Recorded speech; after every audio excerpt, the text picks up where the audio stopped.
Hello प्यारे बच्चों, कैसे हैं आप सब। उम्मीद करता हूं आप लोग बहुत अच्छे होंगे, सुरक्षित होंगे। तो आज हम बात करने वाले हैं बेटा क्लास 6 के यानी कक्षा 6ठी के पाठ नंबर 15 के बारे में। यानी विज्ञान का ये पाठ है जिसका नाम है हमारे चारों ओर वायु। हम आज इस पाठ में पढ़ने वाले हैं कि वायुमंडल के अंदर जो विभिन्न प्रकार के गैस पाए जाते हैं वो कौन कौन से हैं, उनकी मात्रा कितनी है, वायुमंडल में जो विभिन्न प्रकार के गैस है उनका उपयोग हम कहां पर करते हैं, और क्या ये गैस हमें दिखाई देती है, और क्या ये गैस मिट्टी में नहीं है, क्या ये गैस पानी में नहीं है, गैस की सहायता से हम क्या कुछ कर सकते हैं। हालांकि हमने अपने पिछले पाठ नंबर 9 में पढ़ा था कि श्वसन प्रक्रिया के लिए हमें ऑक्सीजन की जरूरत होती है, जिसके लिए हम वायु को अपने नाक से लेते हैं, फेफड़ों तक जाता है और हमारे शरीर में ऑक्सीजन को एब्जॉर्ब करके पूरे शरीर के अंगों तक पहुंचाता है। ये सारी बात तो हम समझ चुके हैं, पर सवाल उठता है कि वायु में और कौन कौन सी गैसें हैं और वो गैस कहां कहां पर ज्यादा मात्रा में और कहां कहां पर कम मात्रा में पाई जाती है। तो चलिए जानते हैं इस पाठ को, समझते हैं हमारे चारों ओर के वायु को यानी कि वायुमंडल को। तो लिखा हुआ है बेटा, यह है पाठ 15 हमारे चारों ओर के वायु। अब कहते हैं क्या कि कभी आपने नोटिस किया है कि कभी आप वायु को देख पाए हो। वायु बेटा कभी नहीं दिखती हमें। बेशक आप आंधी तूफान में धूल मिट्टी के कणों को उड़ते हुए आप देखते होंगे, लेकिन क्या कभी वायु को देख पाए हो। अगर आप एक बंद कमरे में जाते हो बेटा और बंद कमरे में जाकर तसल्ली से आप एक लाइट, सिंगल लाइट जलाकर बैठ जाते हो, तो क्या आपको कहीं पर वायु के कण दिखाई देते हैं? क्या आप वायु को देख पाते हो? इसका सीधा सा आंसर होगा नहीं। हम सिर्फ वायु को महसूस कर सकते हैं। आपने देखा होगा जब आप कमरे में बैठे होते हो और पंखे को चलाते हो तो आप महसूस कर सकते हो कि उसकी हवा आपको लग रही है, लेकिन हवा कभी दिखती नहीं है। हवा की वजह से दूसरी चीजें हिलते डुलते दिख सकती हैं। हो सकता है कि आपके बाल हिल रहे हो सकता है पर्दा हिल रहा हो सकता है कोई कपड़ा रखा हुआ हो वो हिल रहा हो सकता है कि आपके घर के अंदर एक बलून आप हवा से भर के रख दें तो वो पंखे के चलने की वजह से इधर उधर हिल डुल रहा हो, लेकिन आप वायु को देख नहीं सकते। ये बात तो 100% सत्य है। अब सवाल उठता है कि वायु को आप महसूस करते हो तो आप कैसे कर पाते हो। तो हमारे शरीर के अंदर बेटा यहां पर आप कह सकते हो कोशिकाएं होती हैं जो महसूस कर लेती हैं विभिन्न प्रकार के अनुभवों को। आप कभी एसी चलाकर बैठो, कभी आप कूलर चलाकर बैठो, कभी आप नॉर्मल रूम में बैठो, तो आप अंदाजा लगा सकते हो कि किसकी हवा ज्यादा ठंडी है और किसकी गर्म। तो हम आज बात करने वाले हैं कि हवा को हम कैसे महसूस कर सकते हैं। क्या सिर्फ हम शरीर के अंगों के द्वारा ही महसूस कर सकते हैं? नहीं, किसी और वस्तु के द्वारा भी महसूस कर सकते हैं। जैसे बेटा हम ये घिरनी यानी कि फिरकनी चलाते हैं हम, तो ये जो फिरकियां हैं इसको हम बना लेते हैं, और अगर आप इस फिरकी को लेकर आराम से खड़े रहोगे बेटा तो ये नहीं हिलेंगी, नहीं डुलेंगी, नहीं घूमेंगी। अब इसके लिए आपको क्या करना पड़ेगा, या तो इसको लेकर आप तेजी से भागो, या फिर इसके आसपास में तेज हवाएं चल रही हो, वो किसी भी तरीके से हो सकती है, चाहे वो प्राकृतिक हवा हो, चाहे आप पंखे के नीचे बैठे हुए हो। तो इस तरीके से आप क्रियाकलाप से समझ सकते हैं कि वायु हमारे चारों ओर हर जगह पर होती है, बस उसे हम देख नहीं पाते, महसूस कर पाते हैं। तो कहता है चलो हम क्रियाकलाप एक करते हैं, इसमें हम फिरकी बनाएंगे। फिरकी बनाने के लिए आपको कुछ नहीं करना है, एक शीट लेनी है बेटा, एक पीस ऑफ पेपर लेना है, ऐसा कहीं ना कहीं काइट की तरह उसे फाड़ लेना है और उसके भागों को मोड़कर ऐसी फिरकी तैयार कर लेनी है। शायद हो सकता है आपको ये पहले से बनाना आता हो। अगर बेटा आपको ये नहीं बनाना आता है तो हमारे चैनल के साथ बने रहें, ये चीजें भी मैं आपको बनाना सिखाऊंगा। तो कहते हैं क्या कि हम इसको बनाकर ये आगे पीछे ले जाकर जब दौड़ना शुरू करेंगे हम, तो बेटा आप देखोगे ये घूमने लगता है। अब ऐसी फिरकी क्यों बनानी है? आम के बगीचे होंगे आसपास में, आम का कोई पेड़ होगा, उसका एक पत्ता लीजिए बेटा। आम का जो पत्ता होता है, मतलब मैं सिर्फ उदाहरण के तौर पर कह रहा हूं, आम के पत्ते को बीच में से एक लाइन होती है बेटा, इस लाइन में से इधर से फाड़ दीजिए, इधर से फाड़ कर ये वाला हिस्सा जो है हटा दीजिए, और इस लाइन में से यहां से इतना फाड़ कर आप ये वाला हिस्सा हटा लीजिए। ठीक है, तो कुछ आपको फर्राटे के जो पंखे होते हैं ना, फर्राटा पंखा, उसके जैसा ब्लेड बनता हुआ दिखेगा। बीच में इस जगह पर बेटा आप सीक घुसाइए और लेकर उस सीक को दौड़ना शुरू कीजिए। आप देखेंगे कि वो भी फिरकनी घूमने लग जाती है, लेकिन आप जब तक उसे हाथ में लेकर खड़े रहोगे तब तक नहीं घूमेगी। यानी उसको घुमाने के लिए तेज हवा की रफ्तार की जरूरत है, और जब आप दौड़ने लगते हो बेटा तो हवा फिर भी नहीं दिखती हमें, सिर्फ महसूस होती है। ऐसे कहता है बेटा, जो हमारा वात सूचक यंत्र है, वात सूचक यंत्र यानी कि वायु का सूचक यंत्र, जो ये बताने में मदद करता है कि हवा किधर की तरफ बह रही है।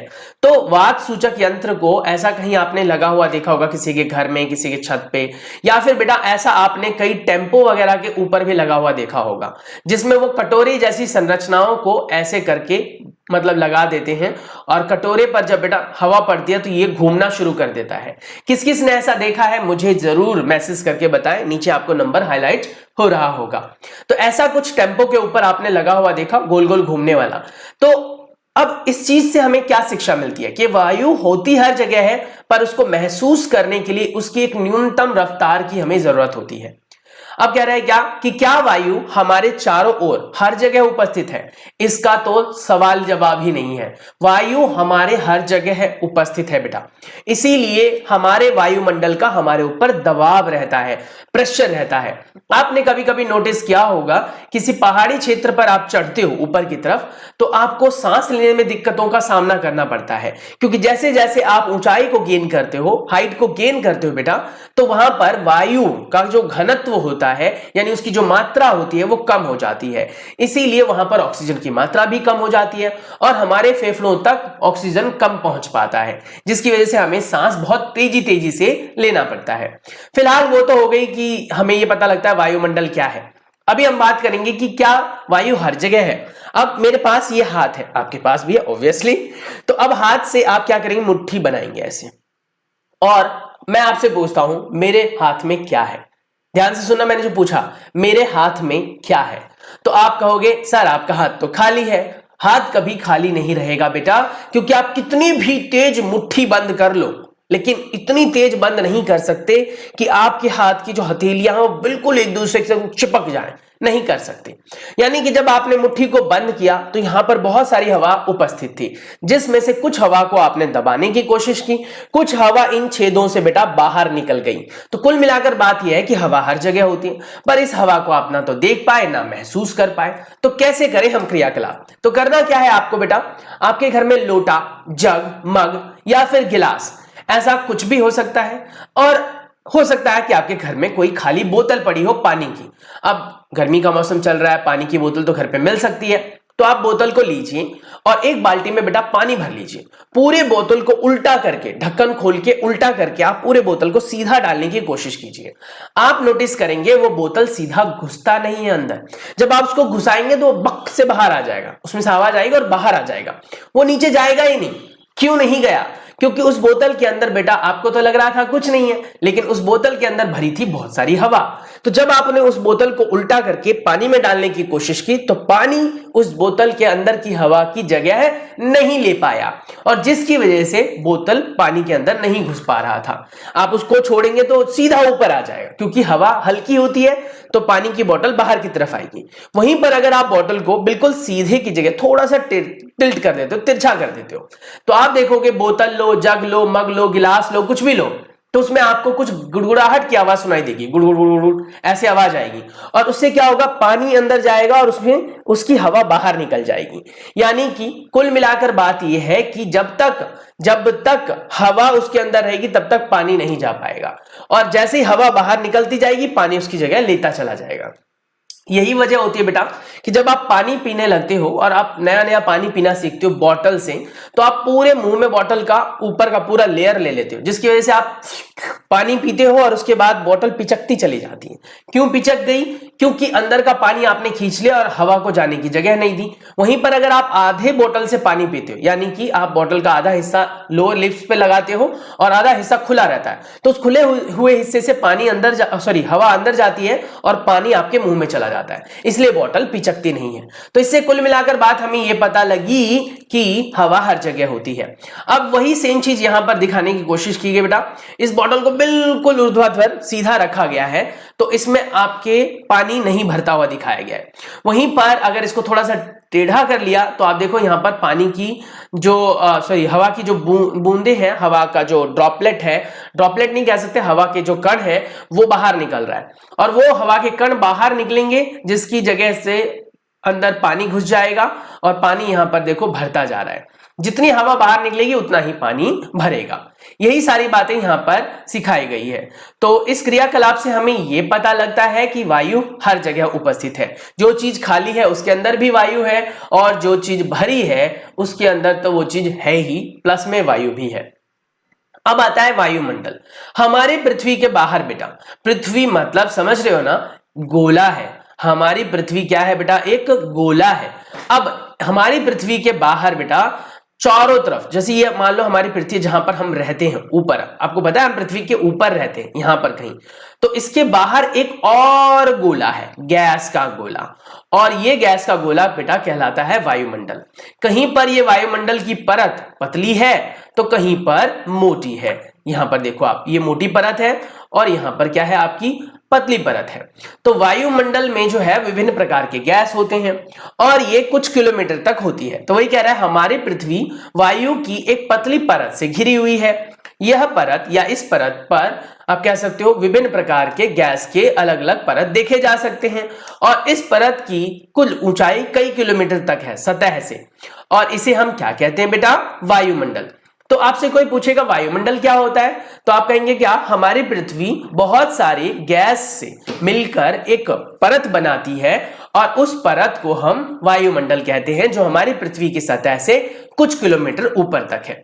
जैसे जैसे आप वायुमंडल में पृथ्वी के तल से ऊपर की ओर जाते हो बेटा, वायु विरल हो जाती है, वायु दूर दूर हो जाती है, जिसकी वजह से वहां पर ऑक्सीजन की मात्रा कम हो जाती है, और मैंने बताया ना आपको कि हमें सांस लेने में दिक्कत होती है। इसीलिए जो पर्वतारोही होते हैं यानी पर्वत पर चढ़ते हैं बेटा, उनके पास ऐसा सिलेंडर आपने देखा होगा। इस सिलेंडर में क्या भरा होता है बेटा?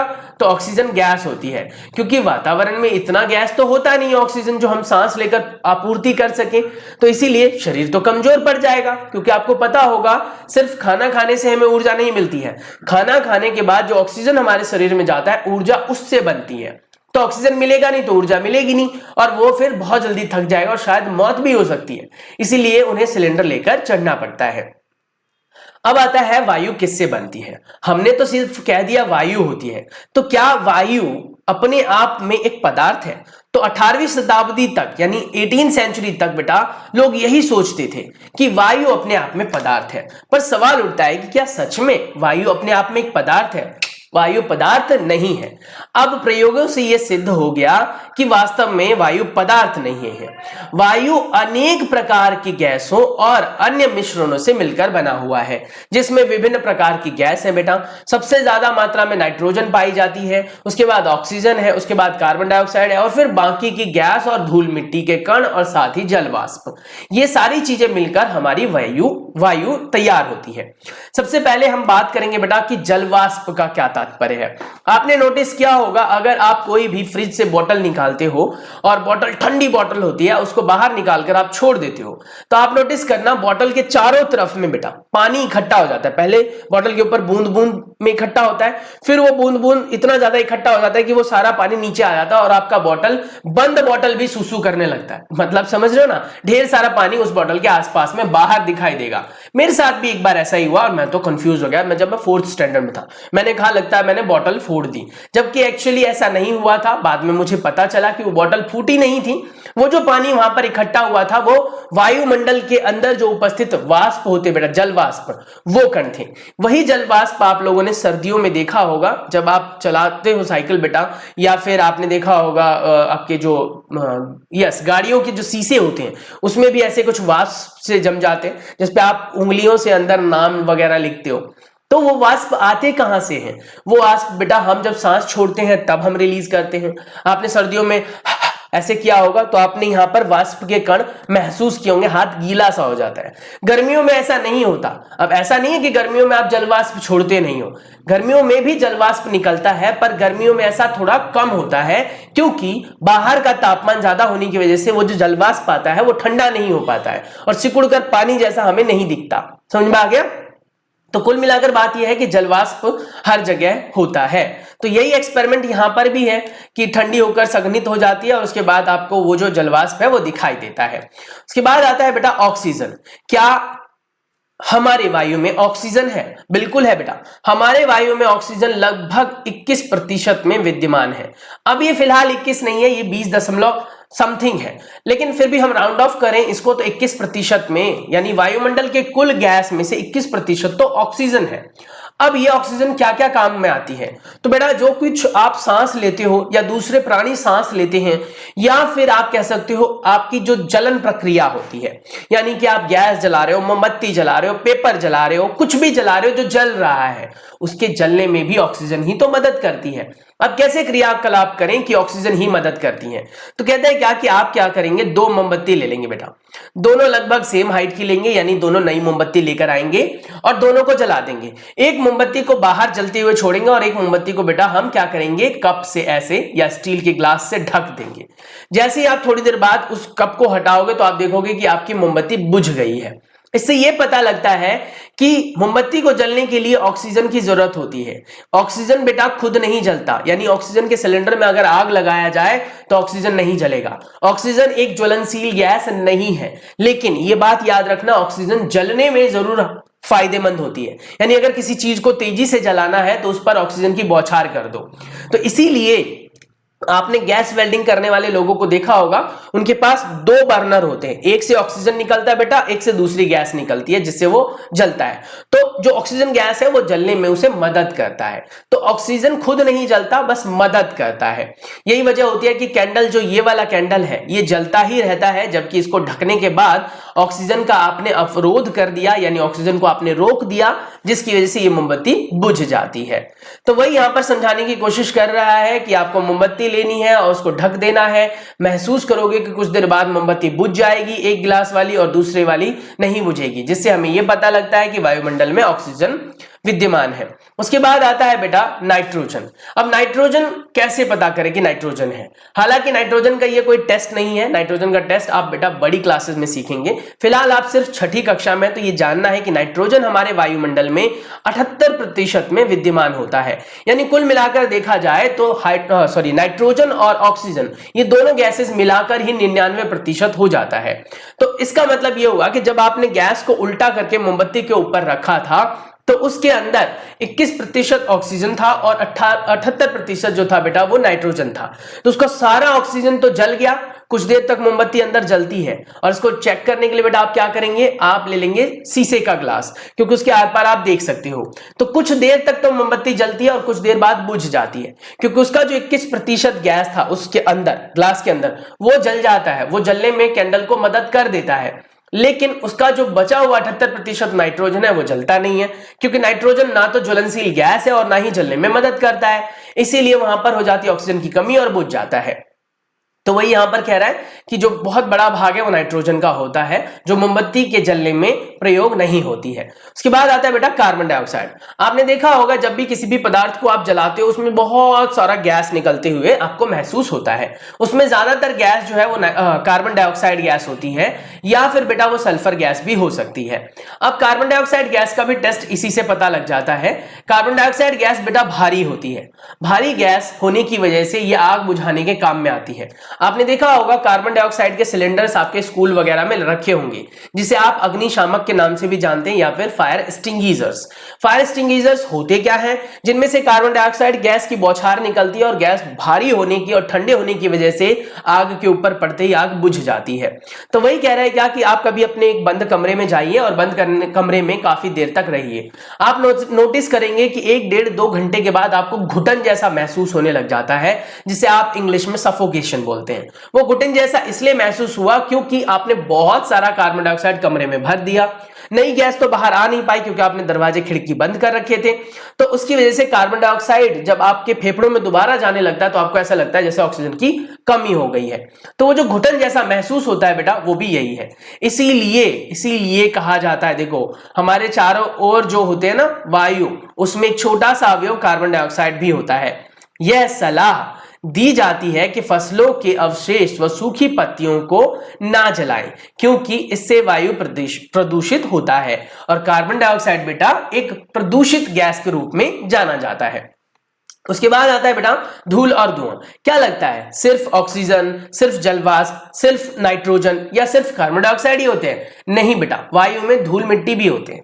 जहां पर धूल मिट्टी की क्वांटिटी यानी कि मात्रा जरूरत से ज्यादा होती है उसको हम प्रदूषित गैस कह देते हैं, और जहां पर इसकी मात्रा कम होती है वो हमारे लिए स्वच्छ गैस होती है। इसीलिए आप लोगों ने नोटिस किया होगा जब कभी भी म्युनिसिपल कॉर्पोरेशन की तरफ से लोग आते हैं और आपकी गलियों में झाड़ू लगा रहे होते हैं तो ढेर सारा वहां पर धूल उड़ाते हैं और जब वो धूल उड़ती है बेटा और उस एरिया से अगर आप निकलो तो आपको खांसी और स्नीजिंग स्टार्ट हो जाती है, यानी छींकें आने लग जाती है। सवाल उठता है कि आखिर हमें खांसी और छींक आती क्यों है? तो जब भी आप धूल वाले वातावरण से निकलते हैं बेटा तो आपके नाक में होते हैं छोटे छोटे से बाल। वो बाल उन धूल के कणों को छानने की कोशिश करते हैं, लेकिन जब जरूरत से ज्यादा धूल हो जाती है तो वो धूल बेटा हमारे अंदर, नाक के अंदर चला जाता है, जिसकी वजह से हमें गुदगुदी जैसी फीलिंग होती है और आपको बहुत तेज की छींक आती है या फिर खांसी आने लग जाती है। तो वही कह रहे हैं क्या कि चिमनियों का हानिकारक धुआं, प्लास्टिक वगैरह या पेपर वगैरह को जलाने से जो धुआं होता है उसमें आप छोटे छोटे कण उड़ते हुए देखोगे। इस चीज को आप ऐसे भी महसूस करते हो बेटा जैसे कि आपने कभी दिए को जलते हुए देखा हो या मोमबत्ती को जलते हुए देखा हो, और उस मोमबत्ती या दिए के ऊपर अगर आप कोई बर्तन रख दे ऊपर कुछ हाइट पर तो आप देखोगे बर्तन पर काला काला हो जाता है। वो काला काला क्या है? वो है धुआं। ऐसे बेटा आप कह सकते हो कि बहुत सारे कारखाने होते हैं और बहुत सारी जो आप कह सकते हो व्हीकल्स हैं यानी वाहन है जिनमें से ये गैस निकलती है और हमारे वातावरण को प्रदूषित करती है।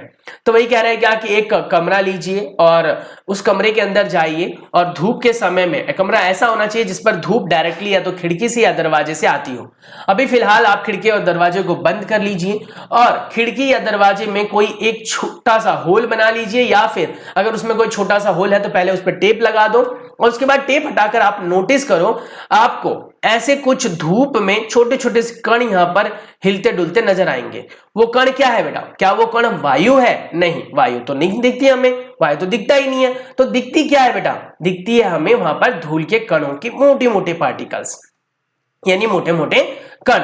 तो वही कह रहे हैं क्या कि ऐसे ही आपने सर्दियों में देखा होगा जब धूप बहुत देर से निकलती है तो धुंध ज्यादा होती है, तो धुंध वाले वातावरण में आपने नोटिस किया होगा कि जब कभी तेज धूप निकलती है तो अचानक से पेड़ पौधों के बीच में से ऐसे तीखी सी रोशनी आती है और उस रोशनी के अंदर आपको धूल मिट्टी के कण दिखते हैं। अगर बेटा ये आपको दिक्कत होती है तो आप घर में कर सकते हैं, आप एक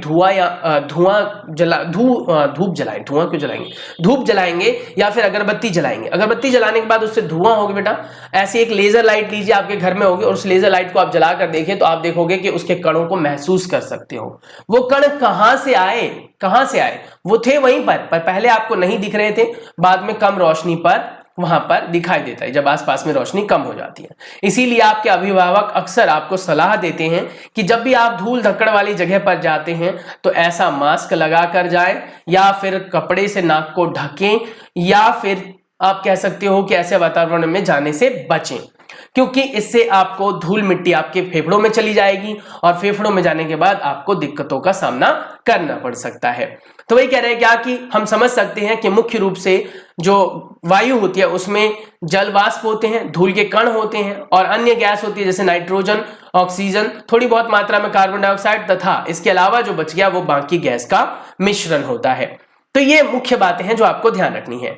जब हम मात्रा की बात करें बेटा तो हमने पढ़ा था 78% में नाइट्रोजन होता है, 21% में लगभग ऑक्सीजन होता है, तो ये दोनों मिलाकर ही 99% बन जाते हैं, जिसमें 1% भाग बच गया और इसमें बेटा कार्बन डाइऑक्साइड भी आ जाता है और बाकी के जल वाष्प, धूल के कण और बाकी गैस भी आ जाते हैं। अब सवाल उठता है चलो ठीक है, वायुमंडल के अंदर वायु है, जलवाष्प है और वायु में भी विभिन्न प्रकार के गैस हैं, पर सवाल उठता है कि क्या मिट्टी में ये गैस नहीं होते? क्या पानी में ये गैस नहीं होते हैं? तो चलिए चेक करते हैं पानी तथा मिट्टी में रहने वाले जीव किस प्रकार से ऑक्सीजन प्राप्त करते हैं। हम सभी को पता है बेटा हम एक जीवित प्राणी हैं और हमारे आसपास में कुत्ता, बिल्ली, गधा, घोड़ा, शेर ये सब भी जीवित प्राणी हैं। अब इन प्राणियों को भी ऑक्सीजन की जरूरत होती है, तो इसीलिए बेटा इन सभी के आपने नाक देखे होंगे। क्या शेर के नाक नहीं होते हैं? क्या हमारे नाक नहीं है? क्या घोड़े गधे के नाक नहीं होते हैं? उन सभी को ऑक्सीजन की जरूरत होती है जैसे कि हमें होती है। तो हम तो अपने वातावरण से ऑक्सीजन ले लेते हैं और हमें पता है वातावरण में 21% तक ऑक्सीजन है। 21% तक ऑक्सीजन मतलब बहुत ज्यादा ऑक्सीजन है। हाँ, वो बात अलग है कि नाइट्रोजन से तो बहुत कम है, पर है। पर सवाल उठता है कि अगर कोई जीव जैसे मछली पानी में रहते हैं तो वो कैसे सांस ले पाते हैं, या फिर केचुए वगैरह मिट्टी के अंदर रहते हैं, या घोंघे वगैरह मिट्टी के अंदर रहते हैं बेटा, तो वो कैसे सांस ले पाते हैं। तो इससे हमें ये निष्कर्ष निकल कर आएगा या हमें निष्कर्ष मिलेगा कि बेटा सिर्फ और सिर्फ वायुमंडल में ही ऑक्सीजन नहीं होता है। ऑक्सीजन जो है बेटा वो पानी में भी होता है और मिट्टी में भी होता है। तो चलो टेस्ट कर लेते हैं। तो हमारे पास है अब बेटा क्रियाकलाप नंबर 5।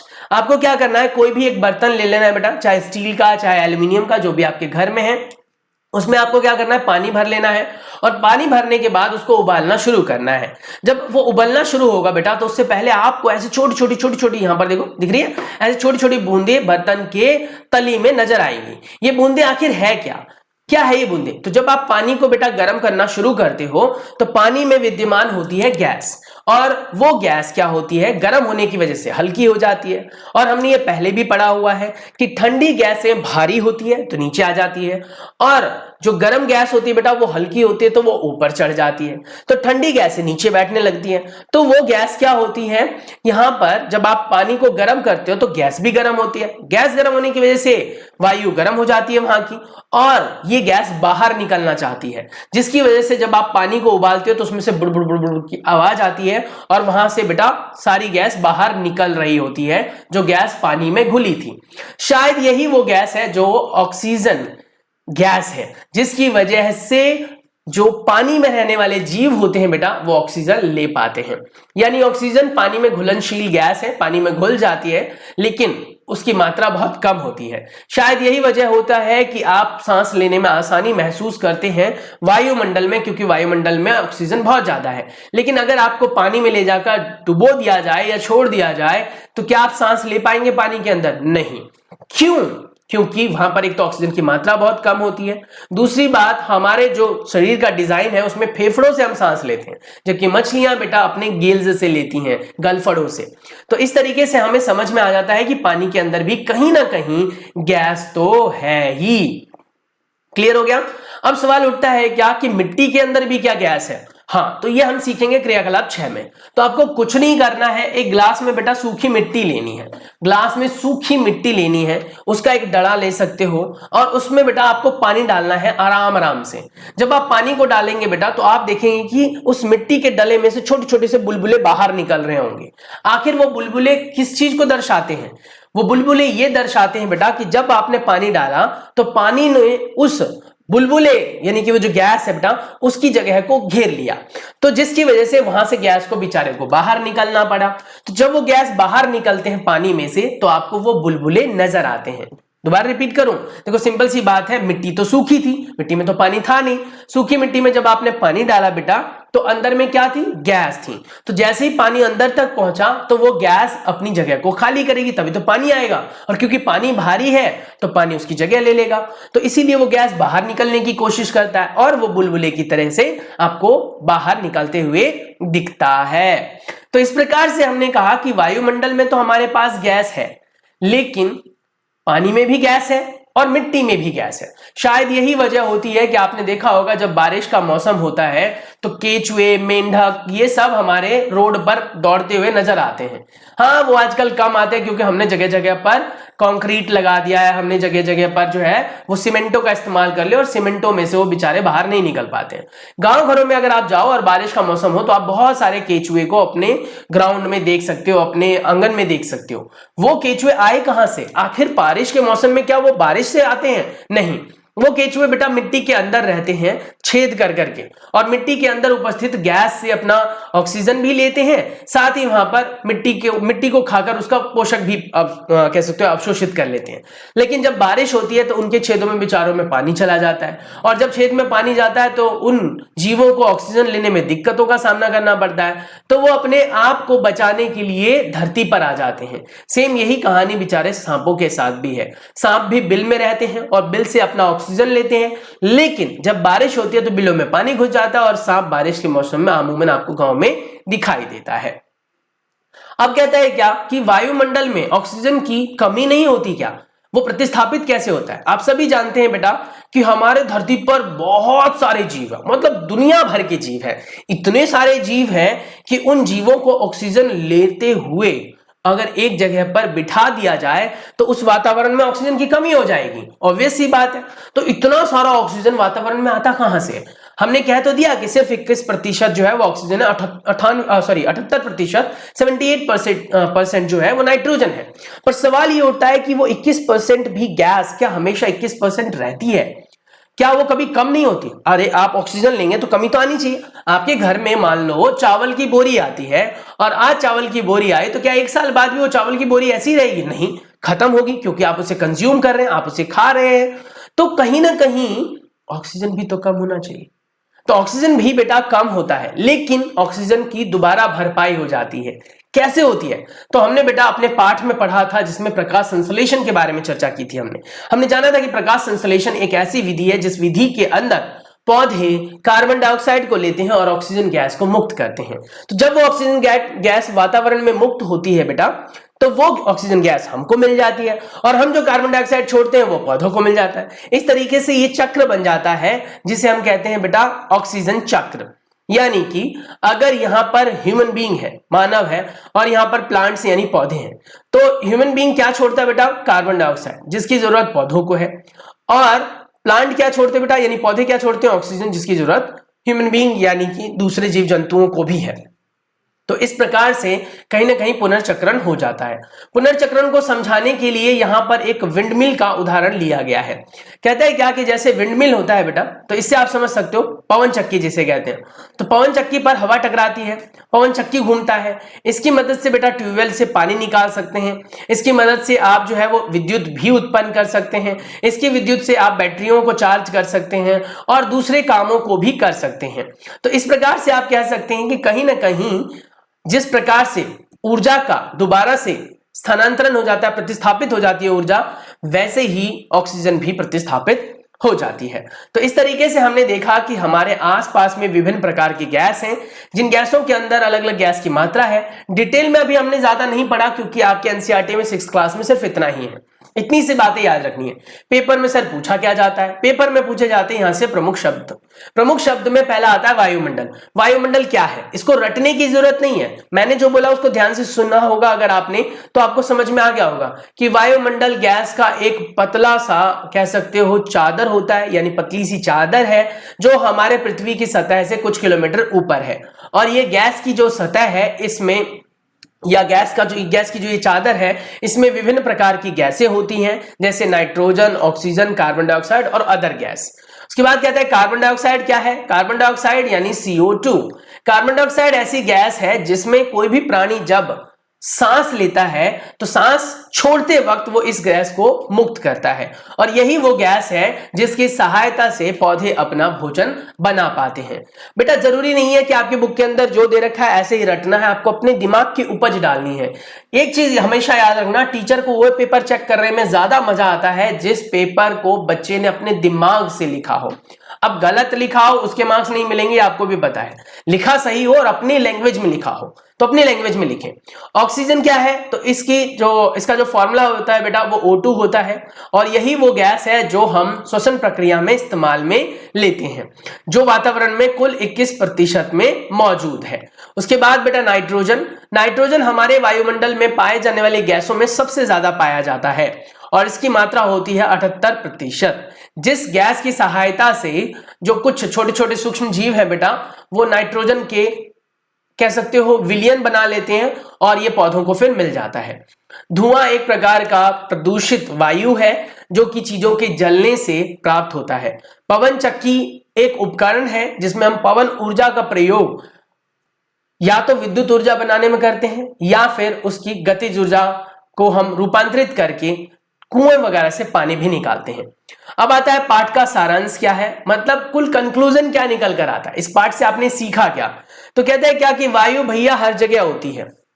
ठीक है, हर जगह। आपके शरीर के अंदर भी वायु है, शरीर के बाहर भी वायु है, कान में भी आपके हवा है, नाक में भी हवा है, हर जगह हवा है, हवा है, पेट में तो है ही हवा। उसके बाद गतिशील वायु को हम पवन कहते हैं, और बेटा पवन ही हम महसूस कर सकते हैं, वायु को महसूस नहीं कर सकते। आप नोटिस करो, मैं ऐसे खड़ा हूं तो मैं वायु को महसूस नहीं कर रहा हूं, नहीं कर पा रहा हूं। वहीं पर मैं अगर ऐसे ऐसे करूंगा तो इसकी वजह से मैं क्या करूंगा, इसकी वजह से मैं क्या करूंगा, बहुत तेजी से हाथों को हिला रहा हूं जिससे वायु मेरे हाथ में टकरा रही है और इसकी रफ्तार बढ़ जा रही है यानी गतिशील हो जा रही है, जिसको हम क्या कह देंगे बेटा, पवन। वायु जगह घेरती है, बात बिल्कुल सही है, वायु जगह घेरती है। आप ऐसा नहीं कह सकते वायु जगह नहीं घेरती। अगर कोई आपसे पूछेगा कि एक क्रियाकलाप करके बताओ जिसमें आप ये सिद्ध कर सके कि वायु जगह घेरती है, तो बहुत ही सिंपल सी बात आप कहेंगे, आप लो एक बोतल या ले लो एक जग, ग्लास, उसको पानी की बाल्टी में उल्टा करके घुसेड़ने की कोशिश करो, आप ताकत लगाओ, नहीं जाता, बार बार ऊपर आ जाता है। वहीं पर अगर आप उसे टेढ़ा करते हो तो उसकी सारी गैस निकल जाती है और सारा पानी उसमें भर जाता है। जल तथा मिट्टी में भी वायु उपस्थित है। वायु के मुख्य अवयव है नाइट्रोजन, ऑक्सीजन, कार्बन डाइऑक्साइड, जलवाष्प तथा अन्य गैस, और साथ ही बेटा धूल धुआं भी। ऑक्सीजन ज्वलन में सहायक है लेकिन जलता नहीं है, साथ ही बेटा ये श्वसन प्रक्रिया में भी लाभकारी है।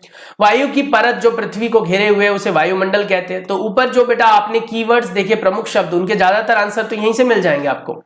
पृथ्वी पर जीवन के लिए ही वायुमंडल आवश्यक है। अगर वायुमंडल नहीं होगा बेटा तो वायु की यानी कि गैस की परत नहीं होगी, जिससे कि सूर्य की बेकार किरणें हम तक पहुंच जाएगी, गर्मी बढ़ जाएगी, साथ ही बेटा ऑक्सीजन की कमी से पेड़ पौधे, जीव जंतु मर जाएंगे। इसके बाद जो जलीय प्राणी है वो श्वसन के लिए जल में घुली हुई गैस का प्रयोग करते हैं और उनके पास स्पेशल यानी विशेष प्रकार के बॉडी पार्ट होते हैं।